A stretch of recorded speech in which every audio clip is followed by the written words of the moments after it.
দর্শক এ পর্যায়ে সবাইকে আমন্ত্রণ জানাচ্ছি সংবাদপত্রের পর্যালোচনা ভিত্তিক পত্রিকার চোখে দেশ অনুষ্ঠানে।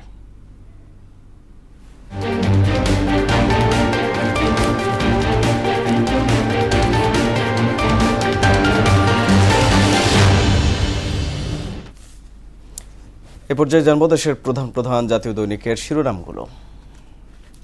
দৈনিক প্রথম আলো শিরোনাম করেছে, নতুন পেনশনে বিশ্ববিদ্যালয় শিক্ষকদের সুবিধা কমবে, জেল পালানোর ঘটনার তদন্ত হয়, শাস্তি শুধুই বদলি।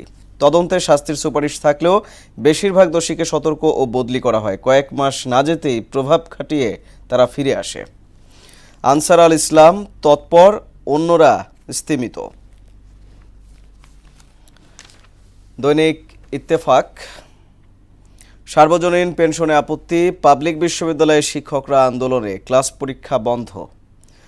বাংলাদেশ সৃষ্টিতে ঢাকা বিশ্ববিদ্যালয়ের অবদান চিরস্মরণীয় বলেছেন প্রধানমন্ত্রী। সব ক্ষেত্রেই দুর্নীতি, শিক্ষায় টাকা ছাড়া ফাইল নড়ে না। দুর্নীতি ও শিক্ষা খাতের অনিয়মে সংসদে ক্ষোভ।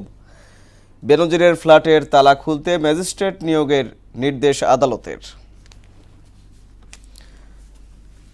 সমকাল শিরোনাম করেছে, আন্দোলনে বিশ্ববিদ্যালয়ের শিক্ষকরা, কারাবন্দী চাঞ্চল্যকর মামলার আসামিদের দাওয়াত জঙ্গিদের, রামচন্দ্রপুর খালে রামরাজত্ব, সাদিক অ্যাগ্রো উচ্ছেদ হলেও রয়ে গেছে শত শত দখলবাজ, আছে আবাসন প্রকল্প, রাজনৈতিক কার্যালয়, সঙ্গীত স্কুল, খালের ওপর বিশ্ববিদ্যালয়, স্থাপনা বানিয়ে টাকা নেন স্থানীয় কাউন্সিলর।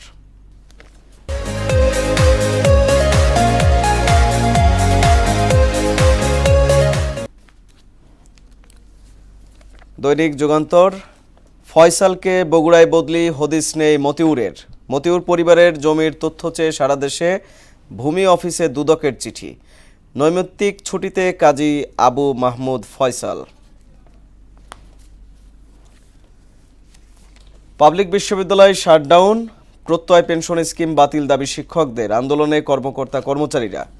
পাশ হল 7,97,000 কোটি টাকার বাজেট।